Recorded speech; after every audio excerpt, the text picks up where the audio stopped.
Small question ఏంటి అని అంటే, నిజంగా మన ఇండియన్ పేరెంట్స్ తెలుసో తెలియకనో లైక్ సాల్టెడ్ కానీ షుగర్ కానీ ఈ ప్యాకేజ్డ్ ఫుడ్స్ ఏవైతే ఇస్తున్నారో లైక్ స్లో పాయిజన్ లాగా పిల్లలకి నిజంగానే తెలియకుండా ఇస్తున్నారా?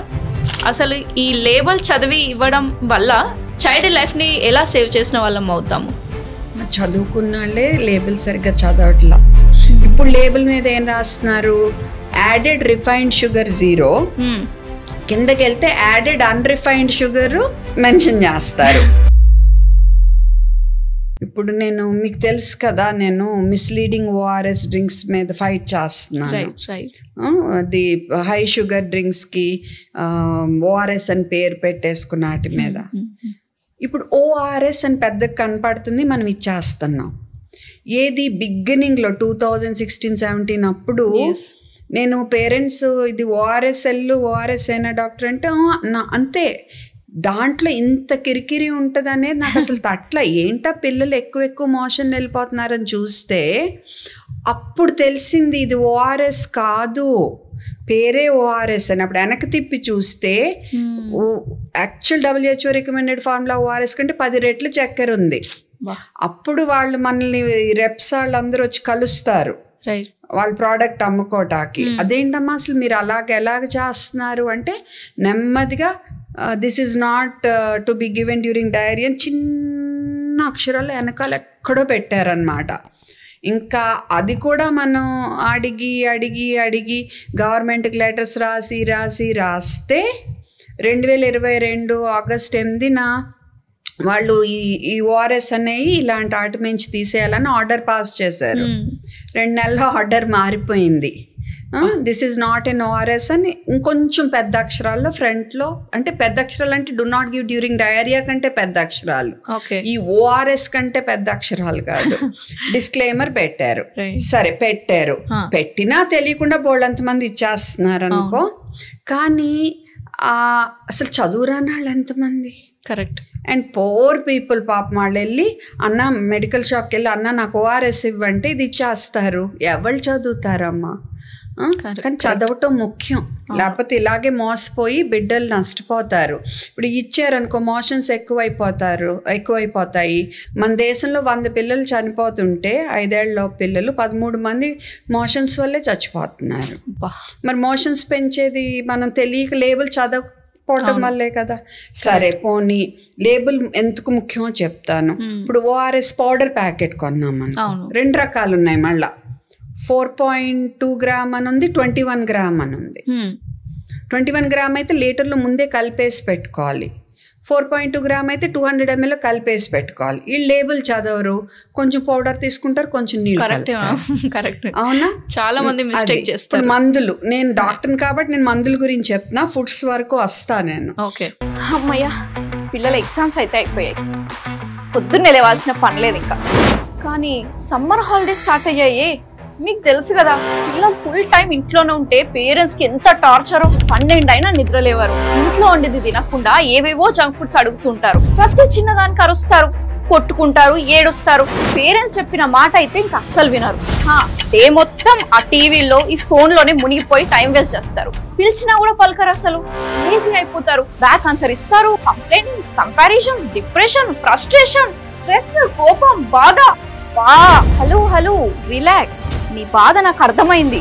I'm there to help you. ఈ coming Saturday become a stress free parent అనే 3 hours powerful parenting workshop 10 AM నుంచి 1 PM వరకు ఎక్స్క్లూజివ్లీ తెలుగు పేరెంట్స్ కోసమే నేను కండక్ట్ చేస్తున్నాను.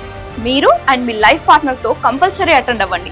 ఈ వర్క్ షాప్ మీ పిల్లల గ్రోత్ కోసం ఒక బెస్ట్ ఆపర్చునిటీ అవుతుంది. మరి ఇంకెందుకు ఆలస్యం, ఇప్పుడే కింద ఉన్న లింక్ ని క్లిక్ చేసి రిజిస్టర్ చేసుకోండి. మీకోసం జూమ్ కళ్ళతో ఎదురు చూస్తూ ఉంటాను. ఇప్పుడు మందులు అనుకో, ఇప్పుడు డామ్స్టాల్ బేబీ డ్రాప్స్ అని ఉంటాయి. అది 1 ml లో 10 mg డోంపెరిడోన్ ఉంటుంది. డోమ్స్టాల్ సస్పెన్షన్ అని ఉంటుంది, 1 ml లో 1 mg డోంపెరిడోన్ అని ఉంటుంది. చాలాసార్లు ఏమవుతుంది, డాక్టర్ ఏమో డోమ్స్టాల్ సస్పెన్షన్ 5 ml ఇమ్మని రాశారను, 1 ml 1 mg అంటే 5 mg ఇమ్మని. వీళ్ళు వెళ్ళి డ్రాప్స్ కొన్ని 5 ml ఇస్తారు, అంటే 10 రెట్లు ఎక్కువ ఇస్తారు. అండ్ నా ఎక్స్పీరియన్స్లోనే 3 పిల్లలు సెమీ కోమాలాకి వెళ్ళారు అలా ఇవ్వటం వల్ల. అండ్ ఇంకో డాక్టర్ గారు అయితే మ్యాక్స్ట్రా డోమ్స్టాల్ గురించి అనుకుంటా చెప్పారు. ఆ బిడ్డ పోతే మదర్ తట్టుకోలేక జంప్ చేసేసారు, అంటే తన తప్పు వల్ల బిడ్డ పోయాడని. అది ఇంత అసలు ఎంత బాధాకరమైన విషయం చదవపోవటం వల్ల. ఇప్పుడు క్రోసిన్, క్యాల్పాల్ ఇలాంటివి ఉన్నాయి, అందులో రకరకాల స్ట్రెంత్లు ఉన్నాయి. దాని ప్రతి లేబుల్ మీద ఇంత బరువుకి ఇంత డోస్ అని రాసి ఉంటుంది, ఎవరు చదవరు, గబుక్కుని 10 రెట్లు ఇచ్చేస్తారు. ఎంత తల్లడిల్లిపోతాం మనం. నా దృష్టికి వచ్చి అయ్యో కొన్ని కదా, అలా ఎన్నెన్ని జరుగుతున్నాయి చెప్తుంటేనే నాకు ఎంతో ఏదో ఫీలింగ్ అనిపిస్తుంది. అసలు మీరు డైలీ అట్లాంటివి చూస్తుంటారు, మరి ఎంత బాధ అనిపిస్తుంది. అంటే నాకు చూపించే పేరెంట్స్ కేమో నేను హ్యామర్ చేస్తానే ఉంటాను అనమాట, మెసేజ్లు వాట్సాప్ గ్రూప్లో మీరు ఇలా ఇవ్వాలి ఇలా ఇవ్వాలి. నాకు ఫస్ట్ నుంచి చూపించే వాళ్ళ విషయంలో ఇది తక్కువ, కానీ సడన్గా నాకు వచ్చి కనపడతారు చూడండి, అవి చాలా కనపడతాయి అలాంటి. ప్రాక్టికల్ గా చూస్తారు. ఇది మందుల విషయమే నేను చెప్పేది, ఎందుకంటే ప్రాణానికి చాలా అక్యూట్గా అంటే సడన్గా హాని చేసే పరిస్థితులు ఇవన్నీ. ఇప్పుడు మీరు అన్నారు చూసారా లేబుల్, స్లో పాయిజన్, అది ఇప్పుడు మీకు అందరికీ తెలుసు. చక్కెరది తినేస్తే మనకి ఊబకాయం కాడి నుంచి, PCOS కాడి నుంచి, పెద్ద మనిషి అవటం తొందరగా అవటం కాడి నుంచి, ఆడపిల్లలు రైట్, తర్వాత ఫర్టిలిటీ సమస్యలు, అవును, సంతానలేమి సమస్యలు అంతే అంటారా తెలుగులో? ఓకే, ఇన్ఫర్టిలిటీ ఇవన్నీ.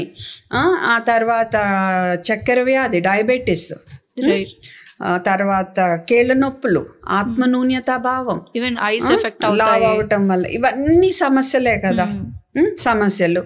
సో అండ్ ఈ మధ్య బాగా కాన్సన్ట్రేషన్ సరిగ్గా ఉండకపోవటం, అటెన్షన్ డెఫిసిట్స్, ఇలాంటివన్నీ.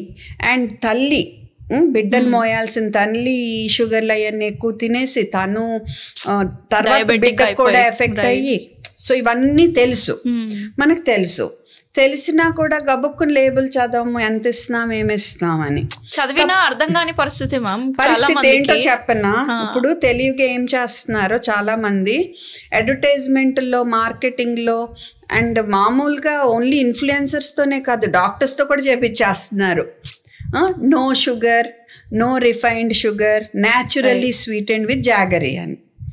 ఓకే, వెనక్కి తిప్పి చూస్తే కొంతమంది ఏం పెడుతున్నారు, యాడెడ్ షుగర్లో 0 పెట్టి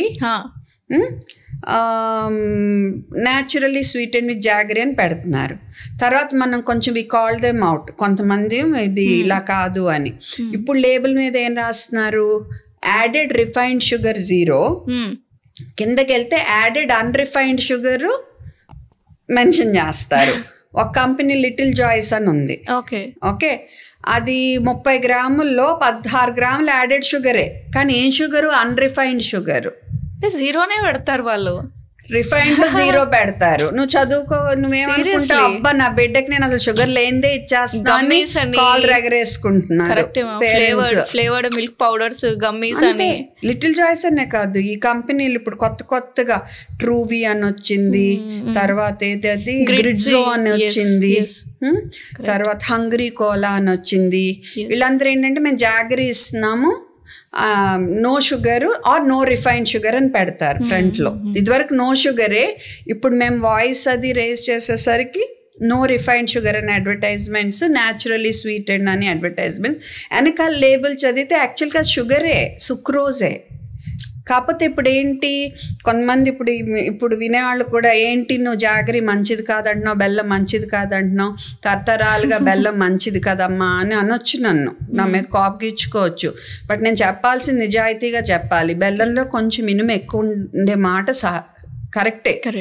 కరెక్టే, కానీ దానివల్ల మనకు ఉపయోగం రావాలి అంటే అదే పనిగా మనం బెల్లం తినాలి. మరి అది చక్కెరతో సమానం, ఆ రకంగా చక్కెరతో సమానం. కరెక్ట్, ఇంత ఇంత కోసం ఇంత నెగటివ్ చేసుకుంటున్నాం. దాని బదులు వేరే దాని ద్వారా మనం ఇనుము తీసుకోవచ్చు. కరెక్ట్, ఇప్పుడు మేము చక్కెర ఇవ్వద్దని అంటల్లా కదా, చక్కెర బెల్లము అలవాటు చెయ్యొద్దు ముందే 2 ఏళ్ల వరకు, ఎందుకంటే తీపి అలవాటు అయితే ఇంకా అదే కావాలనుకుంటారు.